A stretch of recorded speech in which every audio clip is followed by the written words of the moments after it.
Y llegamos de esta forma al último webinar de divulgación de este convenio 35/23 suscrito con Red.es y la línea 6 de la Carta de Derechos Digitales. En este sentido, donde se ha elaborado el primer directorio sistemático de actores y entidades del ecosistema español de neuroderechos e impacto algorítmico. En este webinar se va a presentar el resultado de ese trabajo, un directorio de 32 expertos que han dado su consentimiento, por supuesto, expreso para figurar en él, un directorio de 144 entidades especializadas que juntos cartografían 4 redes subtemáticas: neurotecnología y bioética, regulación y gobernanza algorítmica, ciberseguridad y defensa del Internet de los cuerpos e IA para el bien común. Y ambos directorios están ya publicados en la web de Odisea en odisea.org, que tenéis aquí abajo en la descripción el enlace al mismo. Y estarán disponibles en el portal de red.es. Y para ello, nuestro director de operaciones, Alberto González Pulido, quien va a conducir este webinar de divulgación. Alberto, buenas tardes. Buenas tardes. Nada, muy contento de presentar ya estos directorios después de un arduo proceso de trabajo que hemos tenido con Red.es y con el resto de los compañeros, en este caso el grupo coordinado por la Carlos III. Solamente un matiz, son 141 entidades, no 144, Ah, básicamente porque el matiz tiene que ver además con la naturaleza de este proyecto, que es que hasta el último día hemos estado precisamente vaya, cambiando resultados que tienen que ver sobre todo eso con es. el hecho de que la información disponible de determinadas entidades no es la correcta, han cambiado de nombre, han dejado de existir o están integradas en otras entidades. Entonces, en este Ujú. sentido, pues hemos hecho, y vamos a seguir haciendo, este directorio está vivo. De hecho, estabas comentando de que efectivamente estamos hablando de 32, 33 personas físicas que han dado su consentimiento expreso para figurar como expertos en este directorio, pero estamos hablando de que hay alrededor de 200 identificadas. Entonces, claro, estamos viendo Identificadas. de que, desgraciadamente, igual que en otros directorios que hemos tenido el placer de crear, pues estamos viendo que hay problemas precisamente para obtener el feedback y el consentimiento expreso de determinadas personas físicas que, a nuestro parecer, reúnen las condiciones y requisitos para figurar dentro de un directorio tan importante como es el de neuroderechos de España. Entonces, sin más, si te parece, voy a presentar, voy a Sí, hacer una pequeña presentación, voy a bueno, compartir pantalla, si te parece, Frank, un poco para adelante. hablar bueno, al final ya entender bueno, que estamos ya bueno, en el último webinar Ujú. correspondiente a este proyecto 35/23, ¿vale? Este convenio de Red.es, en el que básicamente el resultado es precisamente no un directorio al uso.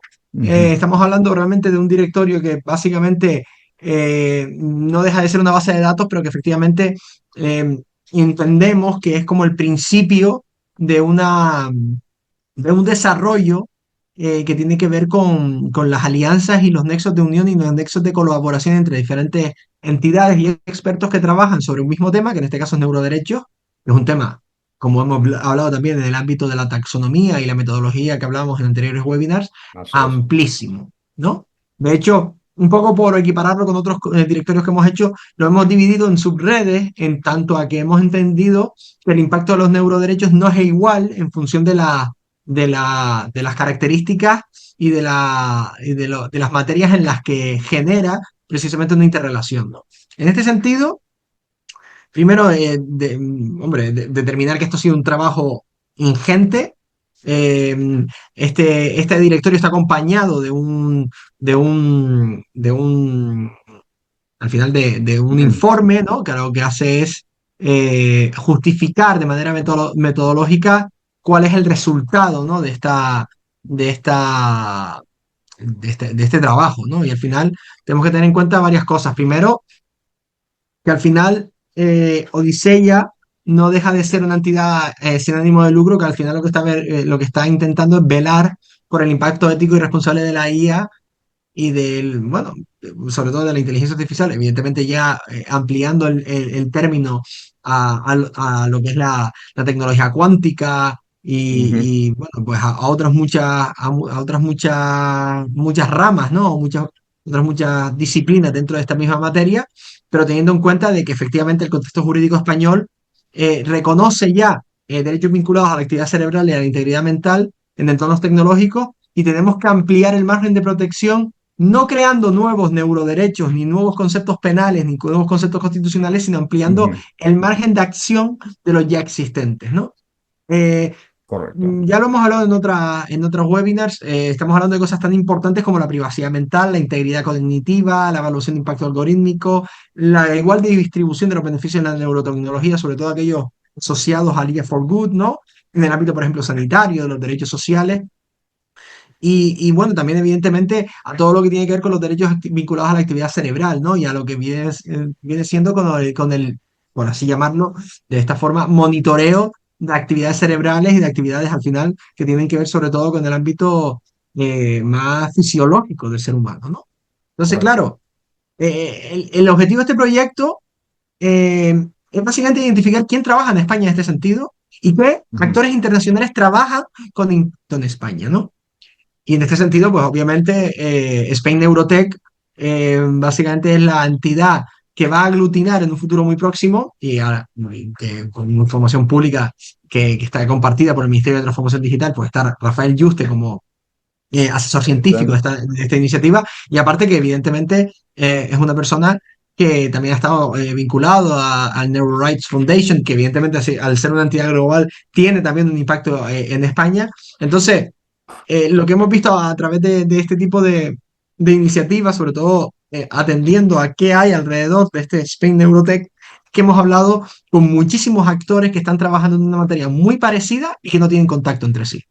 Entonces, Ah, precisamente no puede haber una política pública, no solamente en el ámbito de los neuroderechos, creo que es ámbito ampliable a cualquier tema relacionado con los derechos digitales, pero evidentemente sin conocer el ecosistema no se puede operar, ¿no? Entonces, evidentemente, estamos trabajando en un contexto, hemos trabajado en un contexto en el que Red.es creo que ha acertado a la hora de implementar la Carta de Derechos Digitales a través de un convenio en el que se está hablando estrictamente de cuál es el impacto de los neuroderechos en múltiples facetas. Estamos hablando de la ciberseguridad, estamos hablando de la creación de un mapa de actores, estamos hablando de la creación de una guía, se ha celebrado hace poco un congreso también en la Universidad de La Coruña. Entonces, al final es cierto que estamos acompañando un proceso mucho más amplio. En este sentido, pues estamos como compañeros en el convenio de Red.es, estamos coordinados bajo la Universidad Carlos III con entidades de muchísima presencia y muchísima categoría, desarrollando un proyecto que al final pues intenta también como generar un impacto y un trabajo para poder crear pensamiento con respecto a lo que significan los neuroderechos y van a significar los neuroderechos en un futuro, ¿no? ujú. ¿Por qué Correcto. hemos creado, en este sentido, las cuatro subredes temáticas? Tiene que ver sobre todo porque, como hemos dicho, hay 32 personas, expertos, personas físicas que han dado su consentimiento con fichas individuales para que estos datos sean públicos. Claro, la cuestión es que ¿por qué hay subredes? Claro, técnicamente en un principio no iba a haber subredes, pero lo que hemos visto es que sí que tiene que haber como un desgrane mayor porque la neurotecnología eh, Muy transversal ya, correcto. efectivamente, Claro.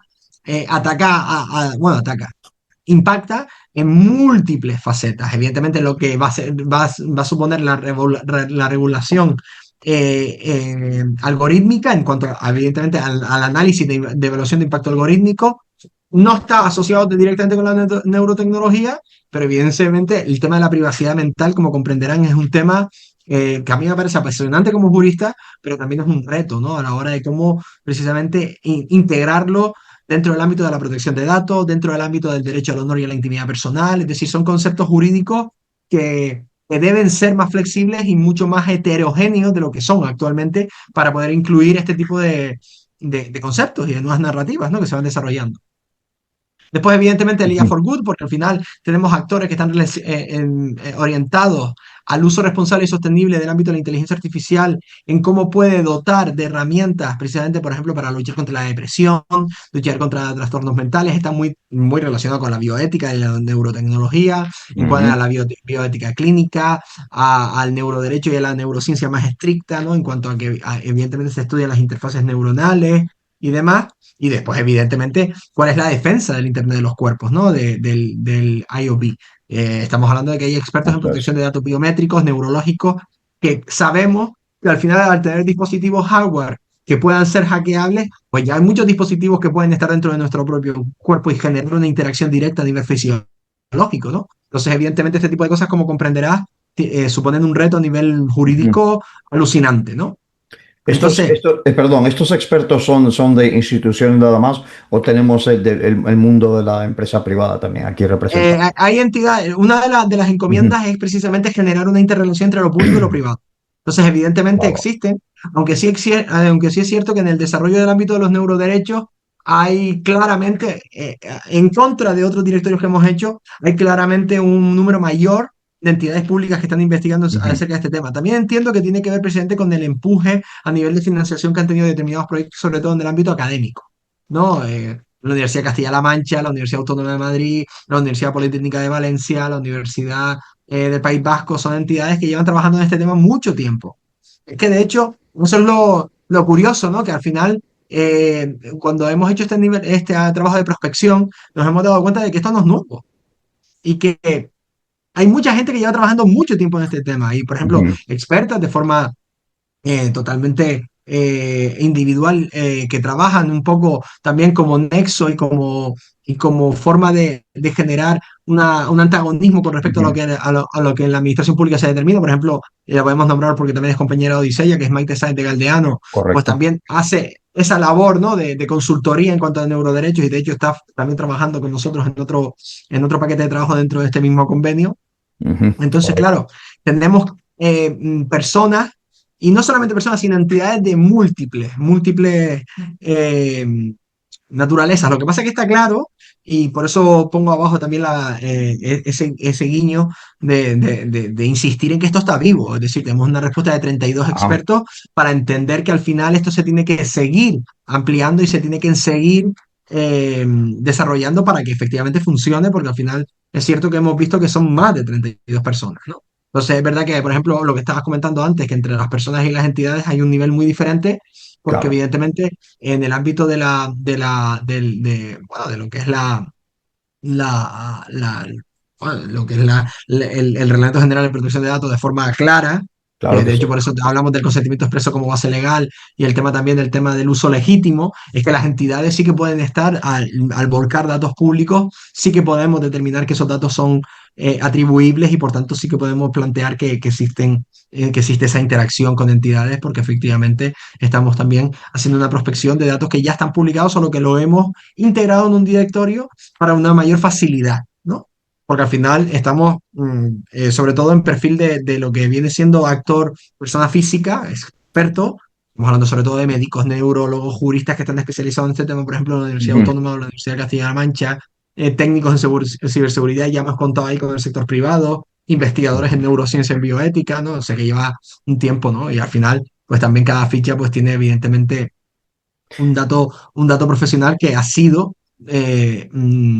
otorgado por la propia persona, ¿no? Porque evidentemente en el consentimiento expreso se ha planteado eso y aparte, evidentemente, en el consentimiento informado ya para entidades que son personas físicas, no personas, perdón, personas jurídicas, entidades, estamos planteando que realmente se ha solicitado una información y se ha obtenido una información que ya está verificada en el ámbito de lo público, ya está bueno, está en la web disponible de cada entidad y al final lo que se ha hecho es un proceso de prospección de datos que ya están publicados porque al final lo que hemos visto es que hay una disgregación de datos tan grande que genera una confusión y clase y yo, bueno, y sin el casi, ¿no? Yo creo que Ujú. realmente hablar de una inoperatividad con respecto a muchos datos que también muchas veces en el ámbito académico están desactualizados y lo que hemos visto también claramente es que incluso hasta el día de hoy hemos estado cambiando cosas porque efectivamente hay entidades que además en un entorno tan cambiable, sobre todo con la llegada de la tecnología cuántica y cómo se están reformando diferentes proyectos de investigación, o reformulando más bien diferentes proyectos Sí. de investigación, estamos viendo de que hay entidades que cambian su nombre o se integran dentro de un consorcio, entonces evidentemente hemos estado limando esto hasta el último día, ¿no? Evidentemente con la capacidad de todo el mundo de poder suprimir o ponerse a cualquier tipo de fichero que considere que es inadecuado, ¿no? Pero en este sentido Sí. sí que Ujú. las personas físicas sí que han pedido, así que han otorgado su consentimiento expreso.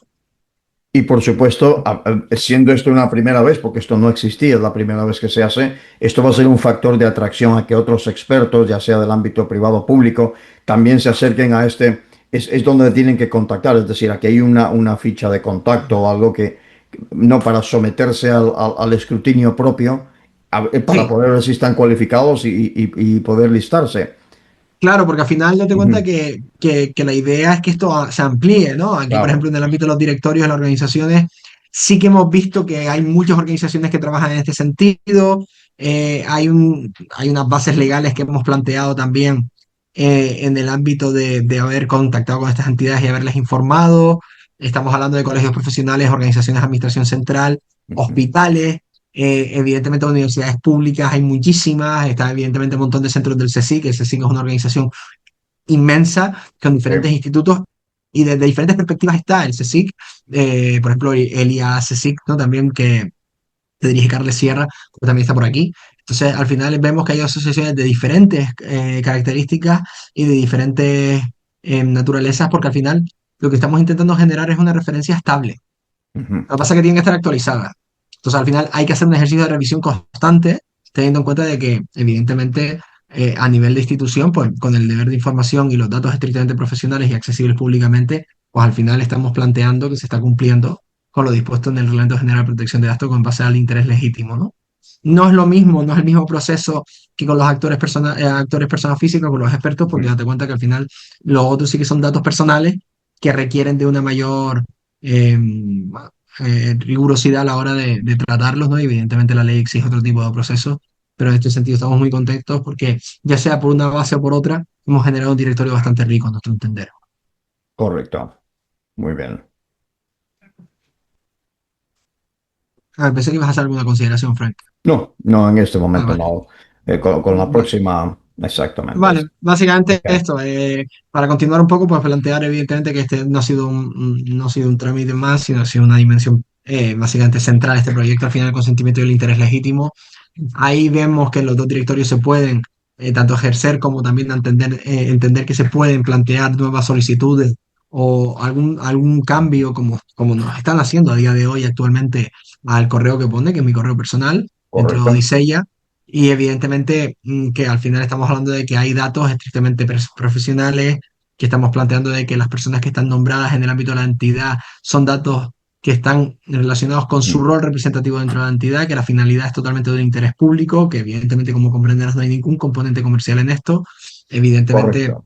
se ha planteado una comunicación individual, tanto a experto por experto como entidad por entidad, ¿no? Entonces, eh, al final realmente estamos intentando ser lo más cuidadosos con respecto al tema del tratamiento de datos, precisamente porque sabemos de la especificidad de esto y entender que al final Ujú. pues estamos también intentando generar un marco donde se pueda actuar y donde se pueda acudir a este directorio de una forma estable y segura, ¿no? Exactamente. Y en este sentido, no, hago la pregunta porque en cuanto al, no, esto del consentimiento legítimo y demás, ante cualquier pregunta también, entonces pueden consultarte a ti, Alberto, arroba odisea.org, ¿correcto? Si hay alguna Sí, pregunta al señor. respecto. Ok, Sí, ok, vale, señor. perfecto. Yo lo que entiendo es que al final esto es algo que va a estar vivo. Nuestra idea es Sí. también que el ecosistema cambie, porque al final también estamos planteando una interacción Ujú. prácticamente directa y continua de una materia que es mm, cada día es más heterogénea. Los actores cambian de institución, aparecen nuevas entidades relevantes. Estamos hablando antes del Spain Neurotech, por ponerte un ejemplo, Ajá. o por ejemplo también de la UNE.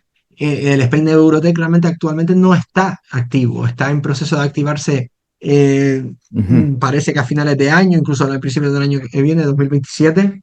Entonces, claro, eso va a cambiar mucho el ecosistema, porque precisamente el directorio tiene que seguir creciendo para precisamente intentar nutrir a esta entidad, ¿no? Por ejemplo, en el hecho de que esto Ah, tenga una es por utilidad, eso. claro. Ok. No es por eso, pero Ujú. una de las cosas que hemos verificado con las personas que están al frente de no solamente del Spain de Eurotech, sino aquellas entidades que Ajá. están albergando el Spain Eurotech, es que básicamente esto tiene que servir precisamente de alguna base, ¿no? No Claro. como única base. Pero claro, al final Ah, estamos implementando la Carta de Derechos Digitales como también forma de poder articular el desarrollo también posterior de lo que puede ser el Spain Neurotech, ¿no? Que evidentemente tiene su propio desarrollo, con Rafael Yuste al frente, pero que evidentemente esto viene a ayudar a ese proceso si se estima, ¿no? Hombre, nosotros lo vemos como algo lógico y entender también que al final es un Ujú. paso importante porque al final esto tiene que tener una utilidad y precisamente el Spain Neurotech puede ser una entidad que englobe precisamente este directorio de agentes, ¿no? Que evidentemente tiene una característica eminentemente pública, pero que evidentemente tiene que haber una correlación entre sectores públicos y privados, que es de hecho el, el objetivo de este paquete de trabajo, ¿no? Hay un paso aquí que es la integración con el mapa dentro de este convenio 35/23. Es el mapa este del que se habló anteriormente, ¿correcto? No, no, no, no, no. Ok. El mapeo que se plantea en el 35/23 es esta base de datos. Al final es un ejercicio de Ah, vale, mapeo. ok. Ya, vale. Lo que pasa es que no, lo que se intenta es que haya proyectos complementarios, ¿no? Bueno, de intentar que al final no solamente existe también ese proyecto que entiendo que es el que te refería del convenio 43/23 de ese mapa de actores de derechos digitales en el que hay una Ujú, parte de neuroderechos, lógicamente, pero aquí estamos hablando de que como es un proyecto estrictamente de neuroderechos, estamos planteando de que haya precisamente una complementariedad y una conversión realmente directa con otros proyectos que tengan que ver con neuroderechos, que también están al amparo de este paquete, bueno, de este paquete de trabajo, no, de este convenio de la línea 6 de la ujú, Carta de Derechos Digitales y la implementación a través del convenio 35/23, que básicamente tiene que ver con la guía bueno, que se ha desarrollado también por parte de Odisea para el ámbito de los neuroderechos, ese congreso y los seminarios que hemos hecho, los documentos internacionales que se han prospectado, es decir, que es un proyecto mucho mayor, esto es una parte, pero que al final tiene que converger con otras partes del proyecto porque al final ok. estamos planteando una estrategia mucho más amplia para poder, bueno, incidir e impactar de forma directa bueno, en la política pública que tenga que versar sobre la interacción hombre-máquina en un futuro cercano. Entonces, Muy cercano, efectivamente. casi presente, ¿no? Entonces, en este Claro. sentido, estamos muy contentos con el trabajo que hemos hecho. Os invitamos, evidentemente, a explorar los directorios en odisea.org. Próximamente va a estar también volcado en la página de red.es. Y también a solicitar información o incluso también plantear nuevas inscripciones, porque al final esto, como vemos, está vivo y hay que dotarlo de herramientas para generar una actualización continua. Así que nada, muchísimas gracias a ti, Frank, por darnos estos espacios para poder hablar de este Claro que sí. proyecto. Y bueno, y estamos también planteando que bueno, se abran precisamente esas formas de poder tratar estos temas. Ahora, por ejemplo, en el primer Congreso de Derechos Digitales que se va a celebrar el día 13 y 14 de mayo en Barcelona, ¿no? También organizado por el Punto Es y que Ujú. evidentemente se va a hablar de neuroderecho, ¿cómo no? Ok. Sí, tenemos asistentes. Si deseamos atender alguna pregunta de alguno de ellos. No, no, nadie está formulando preguntas, pero si alguno de los asistentes desea preguntar algo sobre el trabajo que se ha efectuado, pues sí, puede hacerlo, levantando la mano. No. No, Bueno, muy perfecto. bien. Pues nada, pues estamos en contacto. Muchísimas Muy gracias. Y bien. cualquier información, pues ahí también está mi correo para poder contactar y poder solventar cualquier duda al respecto. Gracias a todos. Buenos días, buenas tardes y buenas noches.